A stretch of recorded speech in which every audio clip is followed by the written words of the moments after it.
What an insanely exciting time it is right now to be playing on Turtle. And not just Turtle, but private servers in general right now, because we got Project Epoch coming up soon as well. I know, guys, I'm a little bit late to this one, but here I have the development roadmap for 2025 to 2026 for Turtle WoW. And yeah, this is just so cool. Next upcoming patch is Scars of the Past. That's the 1.18.0 patch, which brings along with it new zones, Northwind, Grim Reaches, and Baylor, which are low-level zones, new dungeons, Dragonmaw Retreat, and Stormwrought Ruins. Also low-level dungeons, which is one of the things I really like about Turtle WoW compared to when I played Season of Discovery. There wasn't really any additions beyond the regular stuff in Season of Discovery in terms of new dungeons and new zones. That all came at the end of Season of Discovery, where people were already burned out from Phase 3. So here we have low-level zones. So something exciting,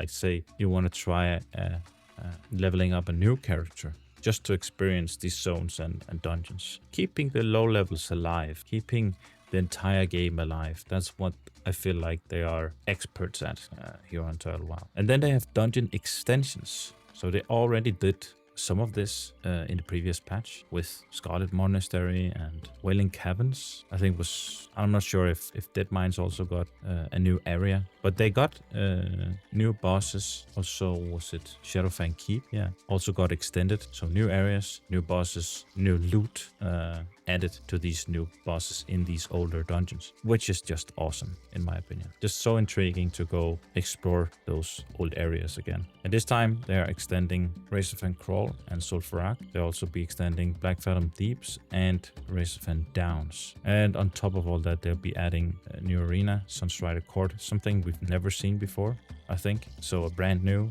arena and a new PvP event, Northwatch Keep. Northwatch, isn't that in Blasted Lands? I'm not sure. Maybe we'll see a PvP event around that area. It's gonna be interesting. And then next up we have 1.18.1. I'm guessing that is 1.18.1 or this could be 1.19 maybe. That would make more sense probably, since we get 2.0 after that, which is the Unreal Engine client remaster. But anyway, it's called Nightmares of Ursol, which brings along a new zone, Whisper Coast, Moon Whisper Coast, which is a higher level zone, new dungeons, Amberhorn Caverns, and Timbermoor Hold. And the raid extension of Onyxia's Lair seems to be bringing a hard mode for Onyxia's Lair. Interesting. And then they'll be overhauling the survival profession, which at the moment, right now, I think it's a secondary profession that you mainly just use to build these tents. And if you're new to Turtle WoW, we've probably seen tents around in the world. If you stand under one of these tents, you'll get faster rested experience. So to give you a little leveling boost. But it seems like they'll be overhauling this profession, and gonna be interesting to see what else they add to make it a more complete profession, hopefully. In a previous patch, they also already added with the Karasan raid that just came out, they added the dual crafting profession to Turtle WoW, so inspired from TBC. But I'm thinking it's without all the gemming. I haven't seen any gemming, so I think there's no gems in the game as far as I've seen. But now you got access to a lot more low-level trinkets and rings and necks that does different things we've never seen before. So that came along with the dual crafting profession. Trinkets and necks have always been kind of oddball in vanilla, because it's only once you reach level 60 or 50 and above where you actually get to use trinkets and necks, at least the ones that are good. So now there's a lot more options for necks and rings and trinkets and stuff. And then we'll be getting another new arena, Ruins of Lordaeron. This one we know. This one we got in, was it Wrath of the Lich King, I think? And I discussed also in the previous video I made about the PvP changes coming, the flat damage reduction they're introducing in PvP. And now you can also make arena rosters. So they'll probably be introducing upgrades to the PvP gear that maybe not will require some arena rating. I'm hoping a little bit that we still have the option of either a time investment or a skill investment. So if you're not a skilled player, that say you're unable to climb the PvP ladder in terms of arena rating, maybe still give people the option to just grind more honor and then make some of the PvP gear or arena gear a lot more expensive with when purchasing that gear with honor, just so you give people different options for acquiring gear in the game.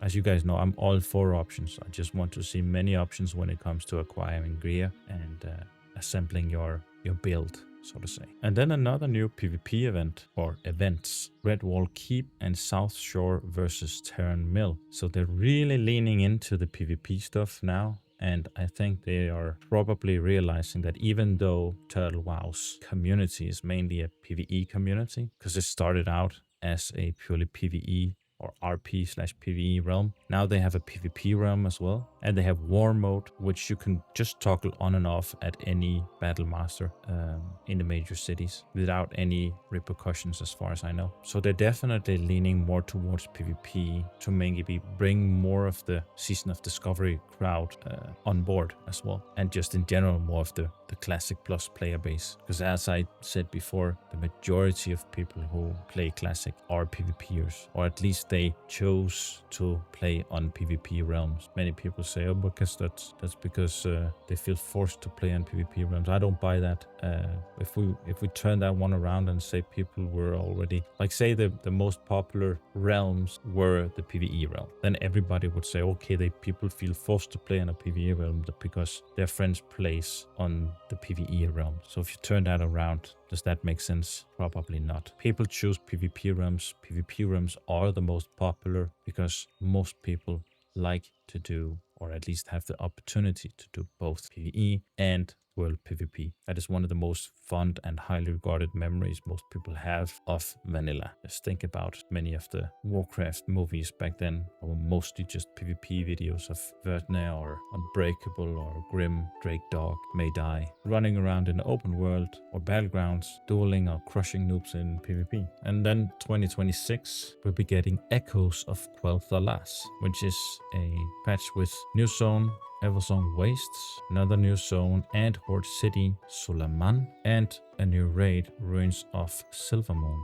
I'm really interested to see what they're gonna do with Suleiman. Is it gonna be a dungeon or a raid just like it is in the Burning Crusade, or are they doing something completely different? I've never heard about Ruins of Silvermoon as a raid, so that's gonna be very interesting to see. And then after that, that's where we'll be getting the next patch, Hammers and Talons, that brings along with it the new raid, Grim Batol. And they say, hey, Grim Batol raid is our next endgame challenge, designed to top the difficulty of Tower of Karazhan. Given the current progression, we will schedule its development into 2026 to ensure its epic experience we are aiming for. Very interesting. I know some people are worried, including myself, of course, about power creep, but we'll just have to see what they do. Anyways, I just wanted to bring this video out to the people who may be still considering playing Turtle WoW, but haven't really committed yet, still holding off, see if something changes. And I wanted to show the roadmap for people who haven't seen it yet. I know most people probably already have seen it. But here it is. This is what's gonna happen. And that's it for this video, guys. Hope you like it. Subscribe, like the video if you liked it, and I'll see you in the next one. Bye.